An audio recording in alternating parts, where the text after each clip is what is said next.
നമസ്കാരം, ഞാൻ Regina Ismail. Al Hilal hospitals and medical centre അവതരിപ്പിക്കുന്ന BMC ന്യൂസ് ലൈവിലേക്ക് സ്വാഗതം. കനോലി നിലമ്പൂർ കൂട്ടായ്മ ആദരവ് നൽകി.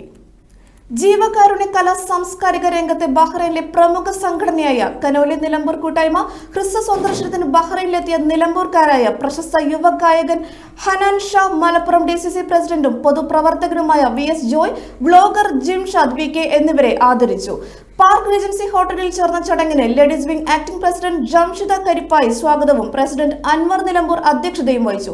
Vice president Thaslim Thennadan, sports wing convener Ashif Vadappuram, ladies wing ഭാരവാഹികളായ treasurer Jasna Ali, chief coordinator Mehjabin Salej, membership secretary Shafa Yashikh, entertainment secretary Jumi Muji എന്നിവർ ആശംസകൾ നേർന്ന് സംസാരിച്ചു. എക്സിക്യൂട്ടീവ് മെമ്പർ സാജിദ് കരുളായി, വൈഷ്ണവി ശരത്, അനിമോൻ വാണിയലിൽ എന്നിവർ നേതൃത്വം നൽകി. കനോലി കൂട്ടായ്മയുടെ മാതൃകാപരമായ പ്രവർത്തനങ്ങളെ അഭിനന്ദിക്കുകയും ബഹ്റൈനിൽ വെച്ച് നാടിന്റെ കൂട്ടായ്മയുടെ ആദരവ് ലഭിച്ചതിൽ ഏറെ സന്തോഷമുണ്ടെന്നും ഹനാൻ ഷാ, VS ജോയ്, ജിംഷാദ് എന്നിവർ പറഞ്ഞു. അസിസ്റ്റന്റ് ട്രഷറർ ലാലു ചെറുവോട് യോഗത്തിന് നന്ദിയും പറഞ്ഞു.